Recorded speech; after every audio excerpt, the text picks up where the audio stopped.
This might be the last time I get to drive the 240 with complete full interior. Although we did take out a lot of the rear interior recently, but finally time we get ready to install a cage.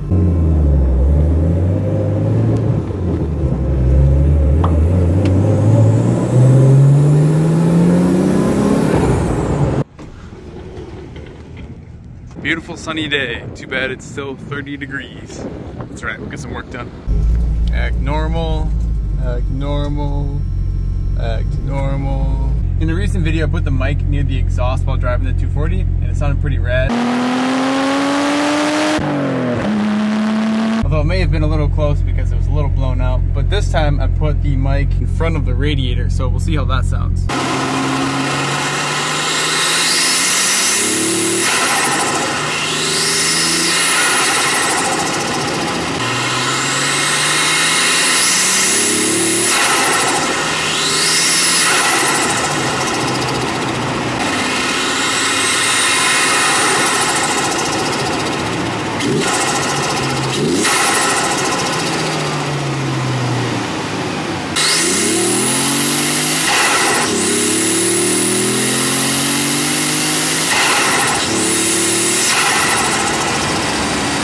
Hold up, I just realized there's a puddle on the garage floor.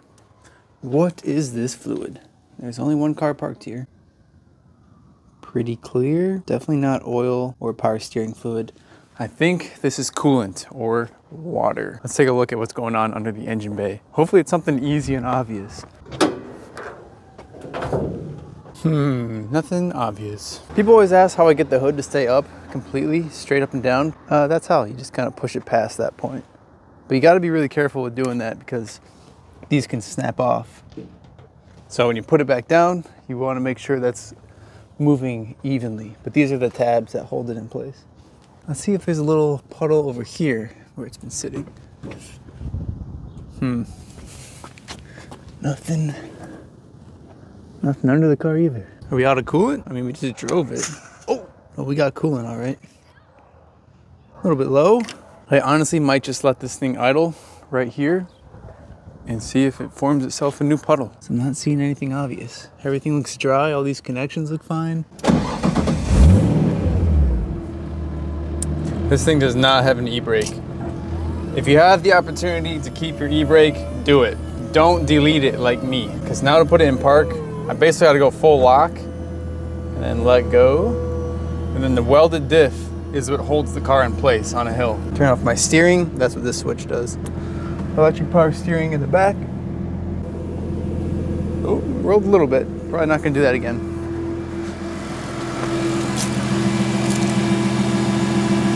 Well, we got this thing up to temp. Let it idle for a little bit. Still not seeing any leaks. The ground is still completely dry. I'm not seeing any wet connections. Everything's nice and dry, nice and tight. Who knows, maybe it was something else that left that puddle. I'll keep an eye on it though, every once in a while. All right, but now it's time to do something I really do not want to do, but we have to do. Take out all the interior. I'm going to miss it. I'm going to try my very best to reinstall as much interior as possible. And a lot of you guys have already known that I've had this cage for quite some time. I think I've had it for over a year now. I've just been waiting for the right moment to install it. And yeah, I could have done it last year, but I wanted to rush to get this car together so I can make a couple events before the year ended. And then, as a lot of you guys have seen, we got into a couple of drift accidents. It happens, it's part of the game. Luckily we got it repaired on this side and this side as well. But now we no longer need to worry about that. So the next step is installing a cage. I'm sure a lot of you guys are wondering, why are you installing a cage? Do you not trust your build? I do trust my build. And that's another reason why I didn't want to cage it last year. I've proved that street driving it, drifting it at multiple drift events. I think I did 4 or 5 drift events in this car last year, and it still held up perfectly fine. Not one single issue, not one single flaw. The doors open and close perfectly fine. All the body gaps are still the same. So that was my main goal, is just to verify that everything is good and prove that it's good to go. The cage is going to be basically a structural support, which is what a cage is for. A lot of people install it to stiffen their chassis up, but to be honest with you, this thing is already stiff as can be.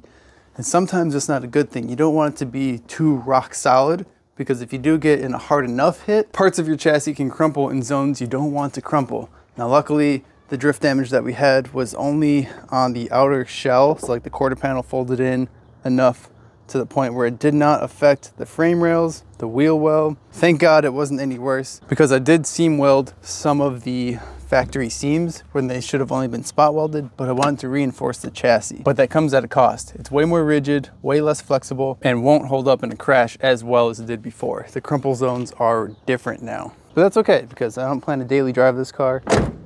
And if I do die in this car, it was meant to be, whatever. Sometimes you just gotta be okay with that. Because let's be honest, these cars are tin cans to begin with. All right, enough yapping. Let's get started.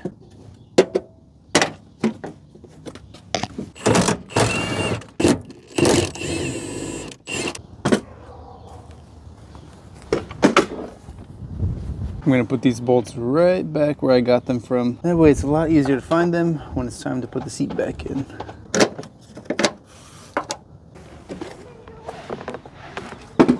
Now these are not traditional 240SX seat belts. I wonder how many of you guys remember where I got these from. I'll give you a hint. I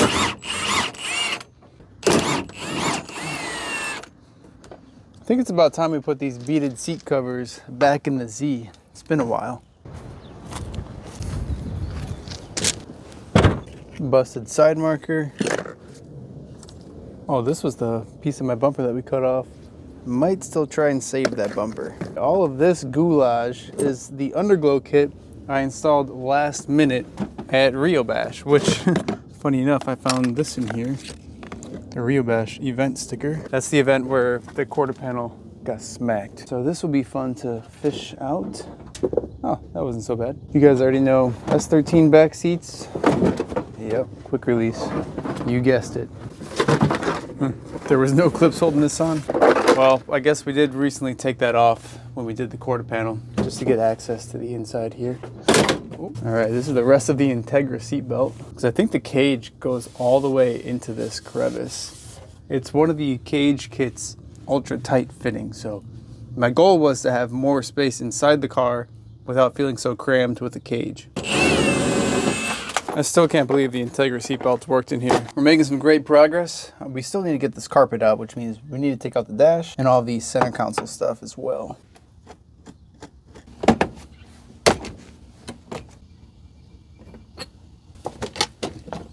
Now my fuse box is attached to the center console here, so I might be able to just leave this here. I don't think any part of the cage is going to be going in this general area, but I will still remove the dash because I know the bars are going to go through this A-pillar. These are known to break. They're very fragile. I also have to disconnect my volt gauge that I put inside this vent. I do need to take off the hazard switch. That's honestly the only thing connected to this entire surround. Usually there'd be connectors on all these buttons, but we don't have those. Got the hazard switch out. Now we're just left with the volt gauge. And it looks like we have a couple screws to take off that vent assembly. I'm pretty sure this digital voltmeter gauge is from a golf cart. I don't know. It works great for my use. Fit in there perfectly too. The right size. Successfully removed without breaking or cracking. And this is what the voltmeter thing looks like. It's able to rotate in and out as well, in case you wanted to close it. There we go. I personally like disconnecting it from the sub harness, because if you disconnect it from this backing plate too many times, sometimes these will wear out and they won't get good contact anymore. And with this being a working HUD cluster, I definitely don't want to risk that happening. Believe it or not, this is the same dash that was in the car during the crash. If you guys have forgotten, this thing was completely bananaed over. You can see all the structure of the dash has been broken. The climate control exploded. This is a fake one. Well, I guess not fake. It's from a Sylvia, but has no housing to it. Well, I guess it's fake then. Everything in the center is busted. I do have a spare dash for it, but I didn't want to throw that in right away. I was gonna wait till I put in the cage, but then I can see where we need to trim it back. And that goes for the interior panels as well. I really want to try and have as much interior in here as possible. It's gonna be a challenge for me to learn where I'm gonna need to cut for the bracing and all the bars, but that's a problem we'll have to worry about when we get there, right? One thing at a time. Quick wiggle, make sure we got them all. Oh, yeah, we did. Well, let's clear the harness first. Oh, the e-brake will be fun clearing. Oh, that wasn't so bad. There we go. Now we're left with a whole bunch of wires exposed. I believe the last thing we're gonna need to remove right now is the carpet. And the floor mats as well, I suppose. This is always the fun part, and I'm mentioning this because I don't think every chassis owner struggles with this, but the S13s are so paper thin that the trans tunnel gets so hot right here that it melts the carpet to the chassis. So it's stuck. You have to peel it back. The joys of S13s. Still my favorite car, don't get me wrong. Usually this side doesn't stick as much, but that could be because the exhaust is on the opposite side. Yeah, this is all free. Well, that took way less time than I was anticipating. So let's start working on Franzie's car. It's been a while since we've worked on it. The last thing we did was put this T28 turbo on with this Tomei manifold, but the car still is not running correctly. That was the original issue. I thought the turbo was bad and it was burning some oil. So the oil burning is gone, but it still dies at load. And actually it dies all the time. Once it's warmed up, it just won't hold an idle. Another important detail, it runs max rich. Pegged rich. So that tells me something is not correct. Unfortunately, we haven't really done much to this SR since we got it. We've only really put a new front mount intercooler on there. The hot side is all new, the turbo and everything like I just mentioned, but we haven't touched anything on the intake side and have never pulled the valve cover, which by the way, appears to be applied with RTV or something. It does not look like there's a gasket in there. That could possibly create a vacuum leak. So I think I'm gonna just pop the valve cover off. That way we can at least look at the valve train, get an idea of the health of this engine, and I can throw on this wooden valve cover for the time being. Now I do have this valve cover gasket. It's not an OEM one, but it will get the job done for now. I really want to get her car going this year. It's been far too long without her driving. This year, let's change that.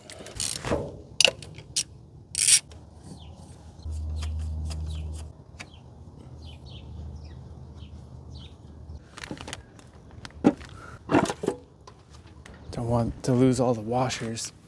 Some of those were really stuck on there. Okay, let's see how the valve train looks. No broken rockers. That's a good start.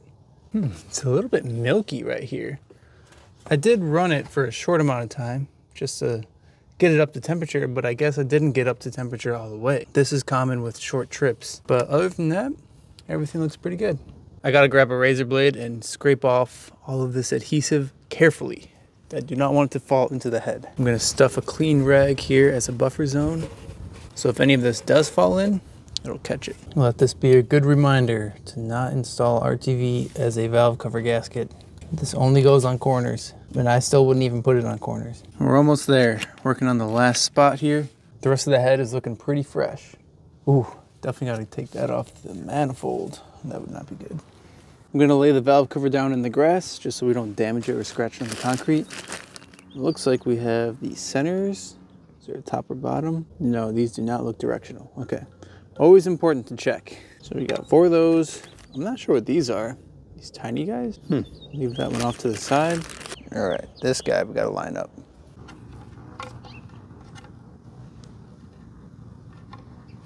I found where that little ring goes, right in the center. And yes, this goop, factory. Kind of crazy. I wonder if the old valve cover I took off has that. Let's see. Yeah, that one's gooped up as well. Honestly, the bottom of this looks pretty washed out clean. I'm really hoping that the head gasket didn't blow. That's another cause of that milkiness that we were seeing. But we'll put this on, run it for a bit, and test again. Guess we can also check if the coolant bubbles up while it's running too. How does the coolant look? Hard to tell. Kind of clean though.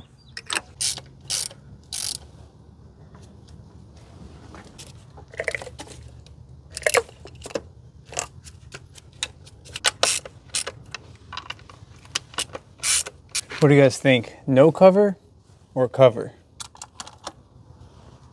I don't know. Kind of looks sick with no cover, but we'll put it back on because we have it. Man, now I really am thinking, what if it is the head gasket? It very well could be. That would explain why it always dies out.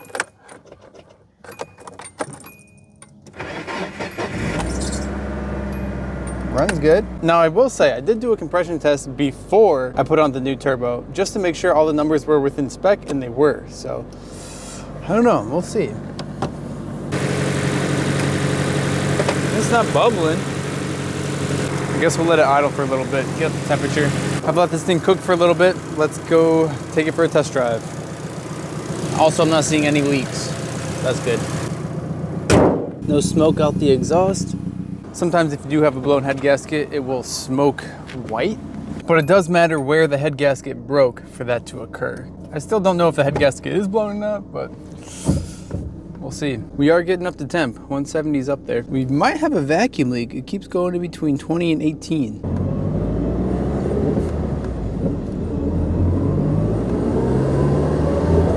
I'll show you how it dies out. So we're just cruising, third gear. All right, neutral. Dead. Literally just died. That's kind of annoying. And then it won't find idle after that once it's warmed up. Another thing that's going on, the speedometer will randomly go max like that, and then other times it'll just flop around. Not sure what's causing that. Makes me think there's something going on inside the wiring harness.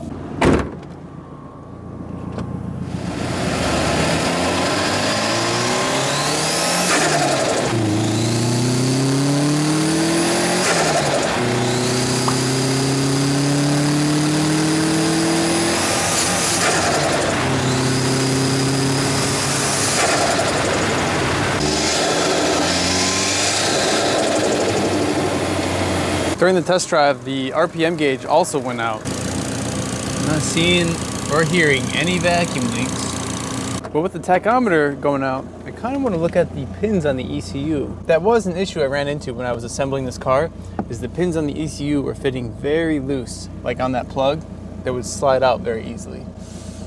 Maybe that's causing all of this. This 240 isn't so quick release. We put all the nuts and bolts back together, but that's because we wanted it to look very nice. I'm not sure if this is an OEM harness or not. It kind of looks like it is. I'm just kind of wiggling stuff around and seeing if anything changes. Oh, RPMs work. That's not good. I think I'm gonna need to order a harness for this car. Now it's starting to bog out again. RPM stopped working. But if I push it in, oh, I literally watched it. Hold on, hold on. I'm gonna push right here and watch the RPM. Oh, look at that. Pull. Push.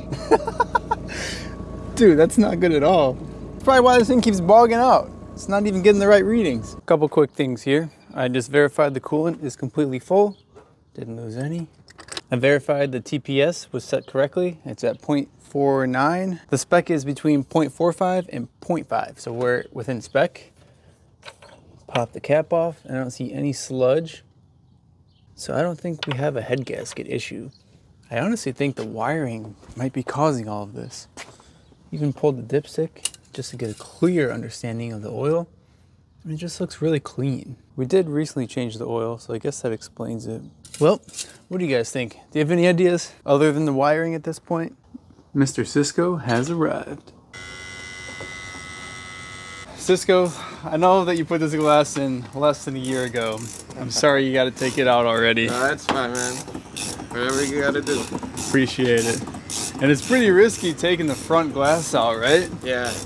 Is it tempered? Is that what it is? No, this is laminated. Laminated. Yeah, the okay. temper is the ones from the sides. The shattering pieces. Gotcha, gotcha. Yeah, so we're just kind of hoping that this windshield survives. Cisco knows what he's doing. While he's doing that, I'm going to take off some of the B-pillar trim so that there's access to get the quarter glass off. Probably start on this side.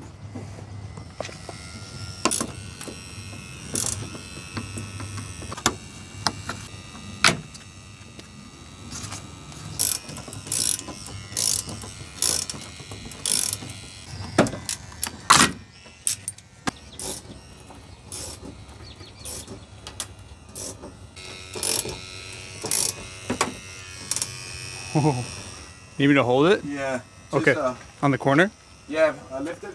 Right here? Yeah, get it even. Right there. Okay.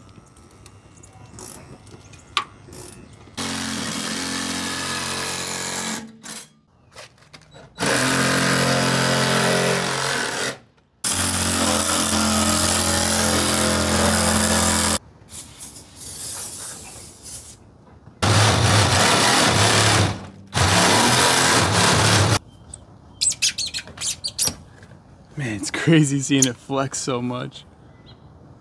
I don't know how that doesn't break.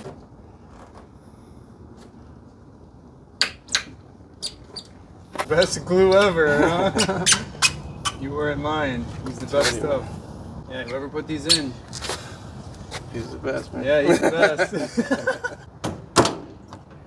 Oh, success. Makes me sweat. Good job, dude.